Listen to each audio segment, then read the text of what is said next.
Elior forest team. Waiting for the Thaw 7-year-old Emilia was currently facing the largest impasse in her life. Emilia was a girl who bore the mark of a misbehaving child. Her walls were still painted with graffiti, and the sight of her feasting on other people's snacks before dinner was hardly uncommon. On occasion, she would forget to brush her teeth at night and secretly make it up in the morning. The adults around her constantly worried about her. Emilia was doubtlessly a clever child with a knack for causing trouble. And this clever Emilia knew when there was no way out of a crisis, such as the one she was currently facing. Fortuna, everyone, help, there's a huge problem. A sharp-eyed, silver-haired, beautiful woman, Fortuna, was rushing through the forest, her face pale. This was the first time that anyone had seen the always calm and elegant Fortuna in such a panic, and so naturally both the elves and the black-clad visitors to the village gather around her. "Juice, Miss Fortuna, you're in such a panic, what happened?" The first person to speak to Fortuna was an old friend of hers, a slender man with green hair and the representative of the black-clad group. At Juice's greeting, Fortuna looked up, and seeing her sorrowful expression, he sobered up. There was only one person who could make Fortuna form such an expression. Juice. Has something happened to Lady Emilia? Fortuna. Hearing Juice's shaking voice, Fortuna turned her back to him. Clinging to it was a small, balled-up girl with long silver hair. Her cute face twisted in pain as she tried to catch her breath. "Juice, this is..." "Lady Emilia, what happened?" "Emilia. Tum-tum, tum-tum, my tum-tum hurts." Juice rapidly paled as he paced back and forth. "Juice, Miss Fortuna, I am ignorant as to what tum-tum means." Fortuna, tum-tum refers to stomach. What she's trying to say is, Juice. "Lady Emilia has a stomachache." Emilia. "Mum." Juice confirmed with Emilia, who tried her best to make her supposed stomachache seem as unbearable as possible. Of course, that was all a deception. Speaking of which, why was Emilia taking her acting so far?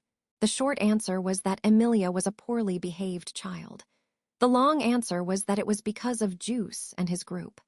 While Emilia was locked in the princess room, the adults conducted secret meeting with Juice. Emilia had once met him when she'd snuck out, and she felt like they'd become friends with a shared secret. Fortuna should have known this, but she still stubbornly kept Emilia away from Juice. This caused Emilia no small amount of grief, and she reasoned that if she faked stomach pains, Mother Fortuna would begin to panic. In her panic, she might have said something like, "Is there anything you want?" And Emilia would have responded with, "Let me see Juice." Emilia had prepared to diligently act like she was in unbearable pain, but the plan hadn't gone the way she'd predicted. Fortuna had flown into a far greater panic than Emilia had anticipated, and seeing her mother's fear scared Emilia as well. Fortuna had brought Emilia to the village square, and now everyone knew of her condition. If Emilia dropped the farce right now, her life would, without a doubt, end. So she had to keep running with the lie. "Emilia. Ow, it hurts." Arch. "Emilia, you're really in pain. You're not acting." Emily. Arch, one of the younger elves in the village, directed a piercing question at the desperately acting Emilia. He not only abandoned her in the princess room, but saw through her acting and questioned her about it in front of everyone, knowing full well that she could land in even more trouble. How cruel, Fortuna. Arch, what a thing to say. Look at how much pain she's in, she couldn't be acting. Arch.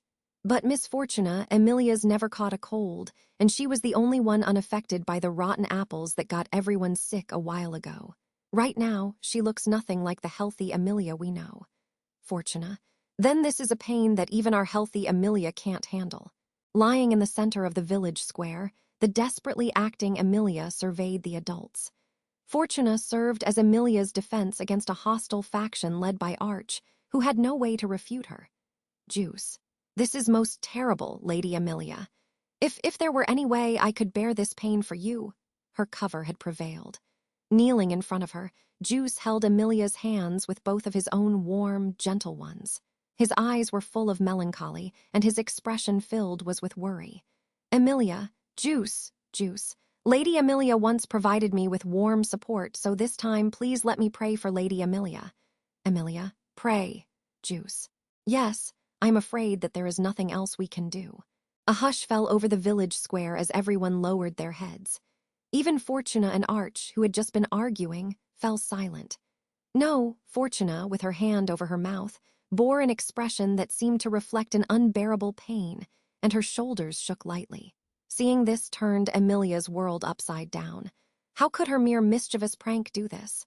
She'd made her mother sad, she'd made Juice worry, and she'd completely inconvenienced everyone present. No, she couldn't let this continue. Ignoring everyone's peace of mind and imposing her own desires had resulted in this. Fortuna, Emilia, your mother will stay close by you until this is over. Emilia, Fortuna, and afterwards we'll play to our heart's content. I'm sorry, Emilia. Emilia, no, wait, stop. Juice, Lady Emilia, I do not know if I have the qualifications to pray for the blessings of the elves, but please let me do so. Emilia, huh? Fortuna gently touched her cheek, Arch covered his eyes, and Juice earnestly entered a ceremonious prayer. Seeing this, Emilia herself wondered if she would suffer an illness and die. Tears began to well up, and she unwittingly began to cry. Fortuna, something that makes my sweet Emilia hurt like that must be awful. Emilia, no, I'm not in pain at all. Fortuna, Emilia, my tum-tum's already stopped hurting, so... Unable to bear the guilt of her sin and the horror of her supposed death, Emilia gave a confession. Although there was a chance that everyone would be angry, causing everyone so much sadness was obviously more important to remedy. At Emilia's confession, Fortuna exchanged a glance with her. Perhaps to keep everyone from worrying even more, another lie needed to be sprinkled into this. Eventually, maybe they would tell everyone. Emilia, Mother Fortuna, my stomach has, Fortuna, stopped hurting. Emilia. Yes. Emilia nodded as if sentenced as a sinner. And this was a grand crime. Perhaps she'd have her snacks taken away, or her bedtime would be set earlier. But beyond the Emilia's worst-case scenarios, Fortuna. Emilia, that's great. Emilia, huh. Emilia, who had been prepared to face a punishment, was lifted into the air by Fortuna. Fortuna, Arch, the elves, and even the black-clad people, everyone cheered for her. Needless to say, so did Juice. He gently stroked the panicked Emilia's hair. Juice, Lady Emilia, your health is more important than anything. To keep Miss Fortuna and the rest of us from worrying, please remember to use a blanket in cold weather. Emilia, yeah, I will, sorry, Juice. Juice, please do not apologize. A thank you works just fine, especially for the people who care about you. Remember that if you trouble anyone for anything, you needn't apologize. Rather, you should thank them. Emilia, thank you, Juice. In response to his gentle smile and gentle words, rather than apologize, Emilia thanked him. Don't say sorry, say thank you. For some reason, Juice's words lingered in her heart and were engraved into her mind. And so, Emilia, Mother Fortuna, thank you. I worried you so much, Fortuna. Well, you did. I was really worried. Try not to worry me so much in the future. Emilia, but you'll be more prepared to deal with it in the future. Fortuna, I wouldn't even begin to know where to start lecturing this child. But Fortuna's frown soon morphed into a beautiful smile. 3 Fortuna, sorry you had to put on that act with me, Juice. Juice, not at all. For the sake of Miss Fortuna and Lady Emilia, I would do anything. Although, in the beginning, I began to panic and felt like I couldn't do it anymore. Fortuna gave him a wry smile. Juice was slightly bent over to accommodate Emilia, who'd fallen into an exhausted sleep. Right now, she was drooling cutely into Juice's black cloak. Fortuna. Ah, Emilia's drooling. I think we have an extra cloak at home. The wording of this was ambiguous, but the home being referred to as Fortuna's. Juice. If it's from Lady Emilia's mouth, then for us it's a sacred, holy blessing. Fortuna. That's taking things a bit far. If that's true, it's pretty disgusting. Fortuna tilted her head with a wry smile. Reflected in her amethyst eyes was Emilia's sleeping form. Fortuna. That said, I'll be happy if you just refrain from saying strange things in the future. Juice. Of course, I watch myself in the future. She has a smile that cannot conceal things, and I will pray that she'll have a healthy and happy upbringing. Fortuna. When we first came here, seeing the worry in her was terrible.